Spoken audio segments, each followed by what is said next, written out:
Earth lost the sky in a single day.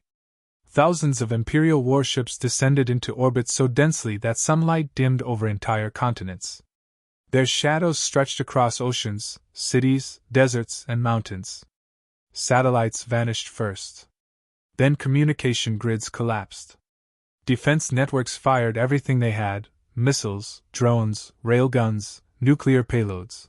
But every attack shattered harmlessly against shields that glowed like cold stars. Humanity's strongest weapons looked primitive before them. Military command centers around the world watched helplessly as fleets repositioned above capital cities. Power stations were disabled with precise orbital strikes. Naval groups were vaporized before reaching firing range. Air forces never even crossed the clouds. In less than an hour, organized resistance was broken. This was not an invasion. It was a demonstration.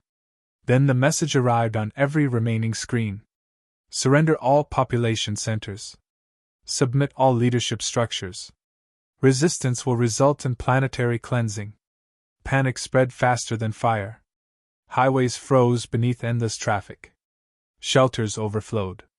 Markets were stripped bare. Some prayed. Some rioted. Some simply stared upward at the metal wall hanging above Earth. Governments argued over surrender terms while countdown clocks ticked toward extinction. Scientists gave one unanimous conclusion: there was no possible path to victory. Even if every nation fought together, Earth would fall before sunrise.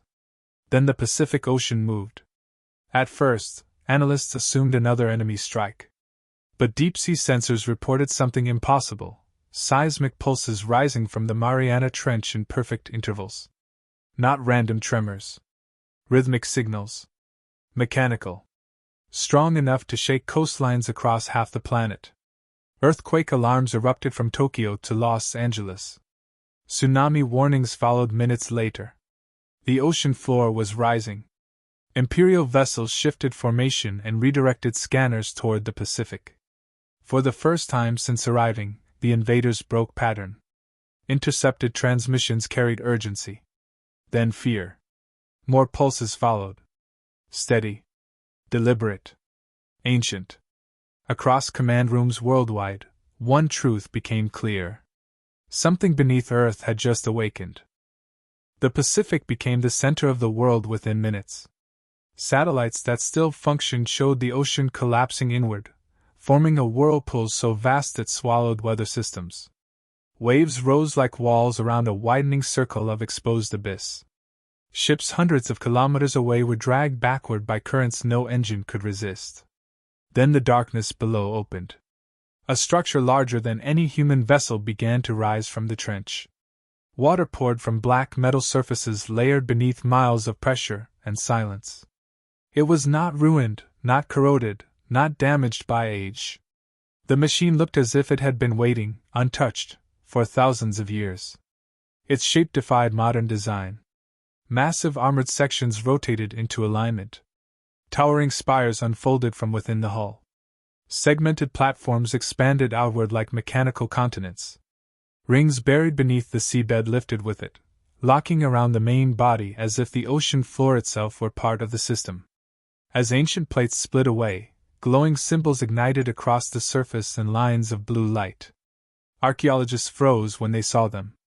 Variations of the same markings had appeared for centuries in ruins across Egypt, Peru, Mesopotamia, and islands long swallowed by sea.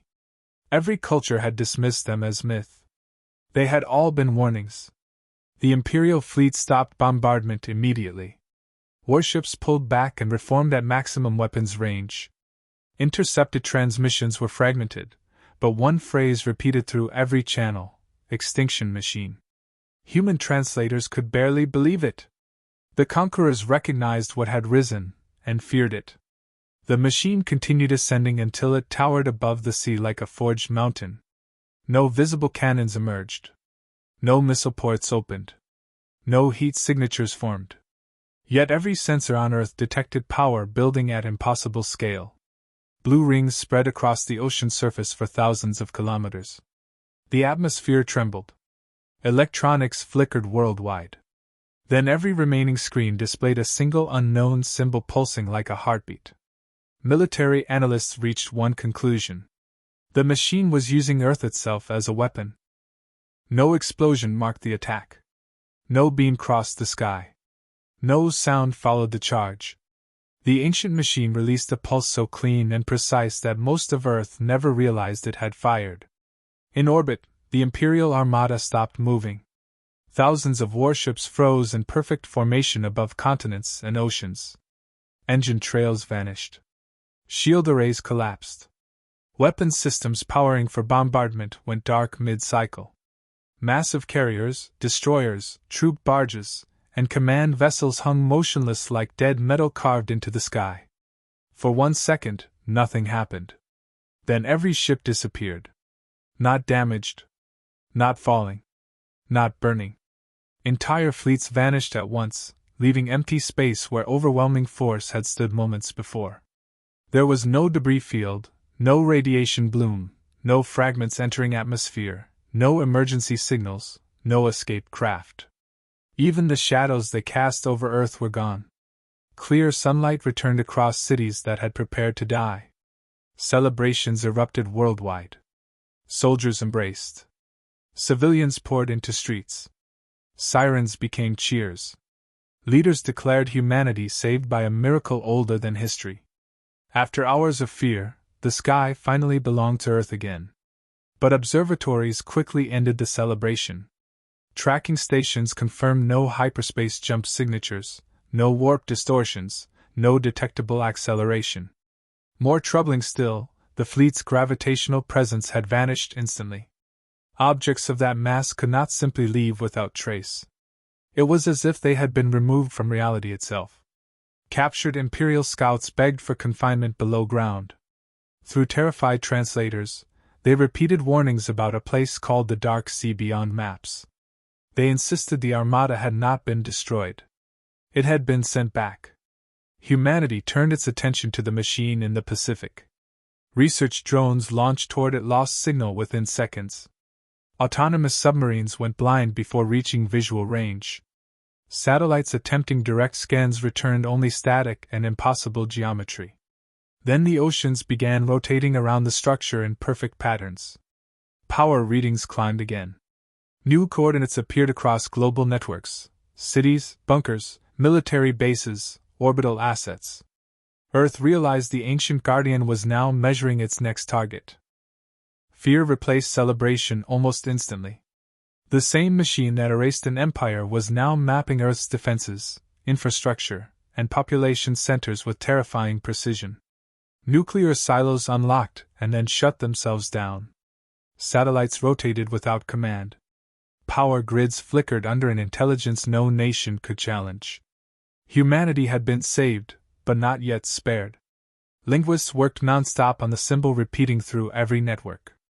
After hours of comparing ruins, fragments, and buried inscriptions, they produced a translation.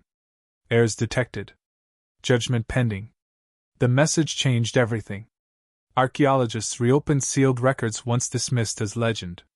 Geneticists compared ancient remains from forgotten sites. Historians linked flood myths, Star Wars stories, and accounts of protectors rising from the sea.